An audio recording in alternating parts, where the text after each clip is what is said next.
right, so thank you for now. Right, back here in the country, despite the fresh high in daily infections, authorities are largely expected to ease social restrictions with details to be disclosed later this week. Shin YE-EUN joins me now. YE-EUN, welcome back. Thanks for having me, Sunny. Right, so let's begin with the upcoming fate of our restrictions, YE-EUN. Well, a possible easing of measures is being reviewed by the government, which is going to inform the public on how it plans to do that this coming Friday.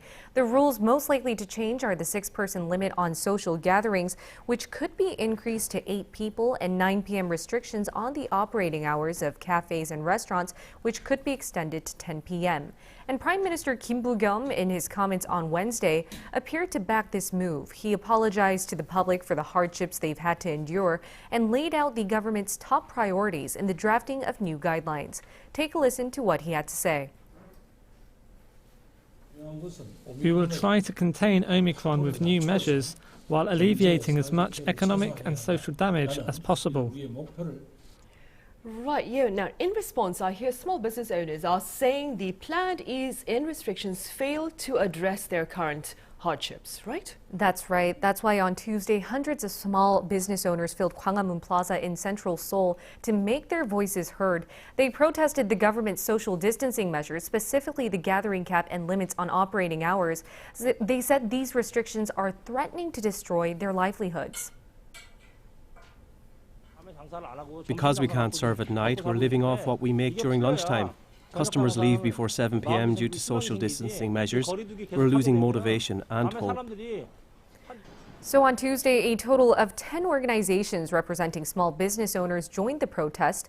Just 299 were at Gwanghwamun, complying to the country's guidelines on large rallies that prohibit crowds of 300 or more. And this is as long as everyone is fully vaccinated, of course. The business owners demanded authorities to lift restrictions on operating hours and make more people eligible to receive financial assistance from the government. They said businesses with annual sales of more than 1 billion won, which is roughly $840,000, should also be compensated for any losses stemming from COVID-19 restrictions. They also warned that if the government does not lift the 9 p.m. curfew, they would flout the rules and operate 24 hours from next Monday. Right, I see. Moving on, YE-EUN, what's the latest with regard to the sales of self-test kits and COVID-19 medication?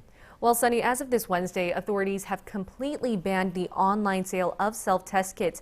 People can only purchase a maximum of 5 kits over the counter at convenience stores and pharmacies. To make sure enough supplies are on hand, the Ministry of Food and Drug Safety said they would distribute enough kits for 6.7 million people. They will be delivered to more than 51,000 convenience stores nationwide. Also, from this Wednesday, people will have easier access to COVID-19 medication. Caregivers of home treatment patients can now pick up their drugs from any pharmacy. Previously, they had to visit specifically designated pharmacies, as Hwa mentioned a day ago, and those who live alone will be able to get their medication through the Postal Service. However, Paxlovid will still only be available at 472 official dispensaries. Right, YE-EUN. Let's now expand our talk to include SOA.